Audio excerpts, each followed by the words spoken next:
వచ్చారు.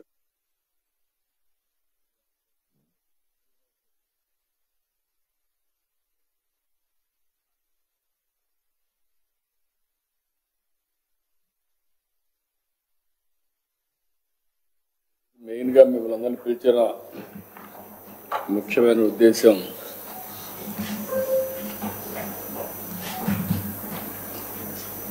ఈ యొక్క ఆల్మోస్ట్ ఆల్ డిస్ట్రాయ్ చేసినటువంటి ఆర్థిక వ్యవస్థని మళ్ళీ ఘాట్లో పెట్టడానికి ప్రయత్నం చేస్తున్నాం.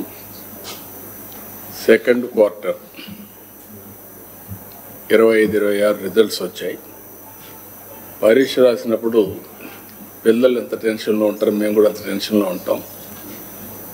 Every quarter by quarter, year by year అనుకున్న లక్ష్యాన్ని సాధించడం కోసం ఈ జిఎస్టిపిని ఒక కొలమానంగా పెట్టుకున్నాం. ఇప్పటికి మీరు ఒకసారి చూస్తే భారతదేశంలో కంట్రీ లెవెల్లోనే జీడిపి పబ్లిసైజ్ చేస్తారు. ఇంతవరకు ఏ రాష్ట్రం కూడా చేయడం లేదు. 2014 నుంచి 15 ఆ ప్రాంతాన్ని ప్రారంభించి ఆ 3 ఏళ్ళు మానిటర్ చేశాం, 4 ఏళ్ళు. మళ్ళీ ఇప్పుడు వస్తానే మళ్ళీ ఈ యొక్క ఎక్సర్సైజ్ స్టార్ట్ చేశాం. దీనికి ప్రధానమైన కారణం ఎన్నికల సమయంలో ప్రజల్లో ఒక అనుమానం, ఈ రాష్ట్రాన్ని మళ్ళీ నిలబెట్టగలుగుతారా, ఎన్ని సంవత్సరాలు పడుతుంది అని అందరికి అనుమానం ఉండేది. నన్ను కూడా డైరెక్ట్ క్వశ్చన్స్ అడిగేవాళ్ళు. అయితే నేను ఒకే మాట చెప్పాను ఆ రోజు, చేయలేమని పారిపోలేం. ఇన్ని సంవత్సరాలు ప్రజలు ఇచ్చినటువంటి గౌరవాన్ని, వాళ్ళ అభిమానాన్ని మళ్ళీ ఎంత కష్టమైనా సరే ఈ రాష్ట్రాన్ని నిలబెట్టాల్సిన బాధ్యత మా పైన చేస్తామని చెప్పాను. దాన్ని ప్రజలు నమ్మారు. ప్రజలను నమ్మి మీరు చూస్తే 57% ఓట్ షేర్, 94% స్ట్రైక్ రేట్. అదొక చరిత్ర.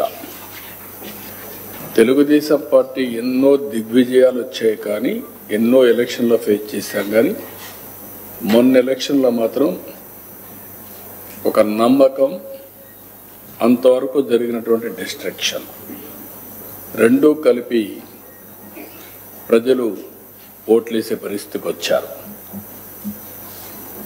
ఎలక్షన్ నేను ఒక మాట చెప్పాను,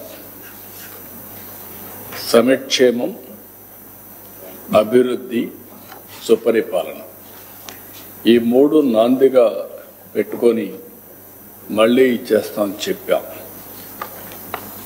ఆ రోజు రూలింగ్ పార్టీలో ఉన్నటువంటి పార్టీ చేయలేమని మాట్లాడితే నేను నిర్దిష్టమైన విధానంతో సూపర్ 6 తీసుకొచ్చాను. సూపర్ 6ని సూపర్ హిట్ చేశాం. పోర్ట్లు, ఇవన్నీ కూడా. నెంబర్ 1 సంక్షేమం. ఆ సంక్షేమం చేసినప్పుడు కూడా మాకు చాలా సమస్యలు ఉన్నాయి. ఒక పక్క అభివృద్ధికి నిధులు లేవు. అప్పటికే ఆస్తులు తాకట్టు పెట్టి, భవిష్యత్ ఆదాయాన్ని కూడా తాకట్టు పెట్టి అప్పులు చేసిన సందర్భం. క్యాపిటల్ ఎక్స్పెండిచర్ బాగా తగ్గించేశారు. క్యాపిటల్ ఎక్స్పెండిచర్ తగ్గించేసిన దానివల్ల అభివృద్ధి ఆగిపోయింది. ఆదాయం కూడా తగ్గిపోయే పరిస్థితికి వచ్చింది. గణనీయంగా తగ్గే పరిస్థితి కూడా వచ్చింది. అవి కూడా నేను చూపిస్తాను. అక్కడి నుంచి ప్రతి ఒక్క నిమిషం కష్టపడ్డాం, ప్రతి ఒక్క గంట కష్టపడ్డాం. 18 నెలలుగా అన్ని వ్యవస్థల్ని జవాబుదారీగా చేస్తూనే ముందుకు పోయాం. అందుకే మీరు చూస్తే ఒక పక్క సంక్షేమం సూపర్ హిట్ చేసాం, సూపర్ 6ని. ఇంకొక పక్క అభివృద్ధి కోసం long term, short term, medium term sustainability కోసం క్యాపిటల్ ఎక్స్పెండిచర్ గణనీయంగా పెంచాం. రోడ్లు, పోర్ట్లు, ఇరిగేషన్, ఎయిర్పోర్ట్స్, ఇవన్నిటిపైన ఎక్స్పెండిచర్ బాగా పెంచాం. అదే సమయంలో సుపరిపాలన, టెక్నాలజీ పర్ఫెక్ట్గా వాడుతున్నాం. ఈరోజు మీరు చూస్తే వాట్సాప్ గవర్నెన్స్లో సర్వీసెస్ అన్ని ప్రొవైడ్ చేసే ఏకైక గవర్నమెంట్ ఆంధ్రప్రదేశ్ గవర్నమెంట్. ఎవరు ఆఫీస్కి వచ్చే పని లేదు, నేరుగా సర్వీసులు మనమే ప్రొవైడ్ చేసే పరిస్థితికి వచ్చాం. డీఫంక్ట్ అయినటువంటి స్కీమ్స్ అన్ని రివైవ్ చేశాం.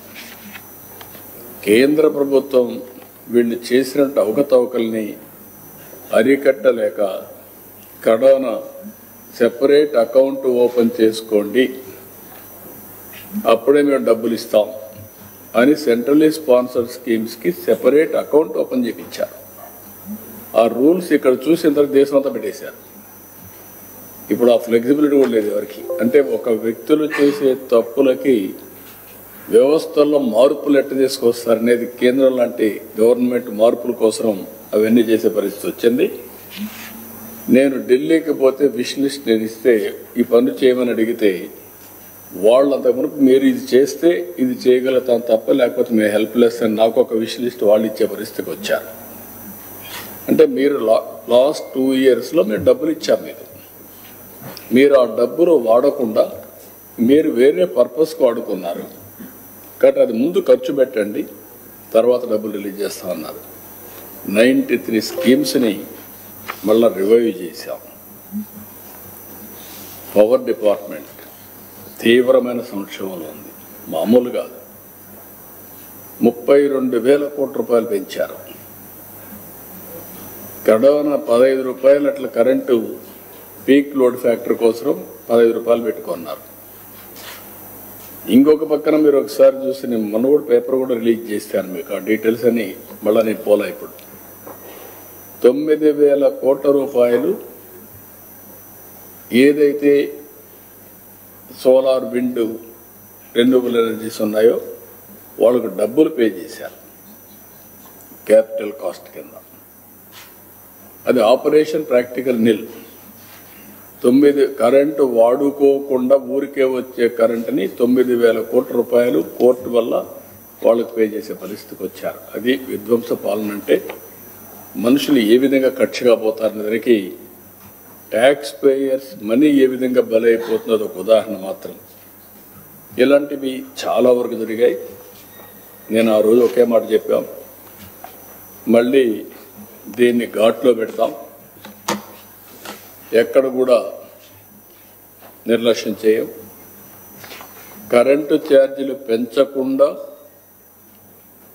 ఈ వ్యవస్థని సమర్థవంతంగా నిలబెడతామని చెప్పాం, నిలబెట్టాం. నేను కరెంటు ఛార్జీలు 2వ సంవత్సరం పెంచాను. నెక్స్ట్ ఇయర్ కూడా సమర్థత పెంచుకుంటాం, దాని మీద కూడా ముందుకు పోతున్నాం. ఆ తర్వాత మీరు చూస్తే సమర్థవంతమైన సాగునీటి నిర్వహణతో కరువు లేకుండా చేస్తామని చెప్పాం. ఈరోజు మీరు ఖరీఫ్ అయింది, రబీ స్టార్ట్ అయింది. దగ్గర 950 TMC ఆఫ్ వాటర్ రిజర్వాయర్లో ఉంది. మీరు అవేర్లో చూసుకో 940 ఆ ప్రాంతంలో ఉంటుంది. ఇంకొక పక్క గ్రౌండ్ వాటర్ ఎక్కువ శ్రద్ధ పెట్టాం. ఇది 7.35 మీటర్ల ఆవరేజ్లో ఉంటే గ్రౌండ్ వాటర్ ఇప్పుడు 6.08 తగ్గించాం, అంటే గ్రౌండ్ వాటర్ పెంచాం. రాయలసీమలో 8.1 నుంచి 6.31 తీసుకొచ్చాం. ఇతర జిల్లాల్లో 7.01 నుంచి 5.97 తీసుకొచ్చాం. నేను ఈరోజే కాదు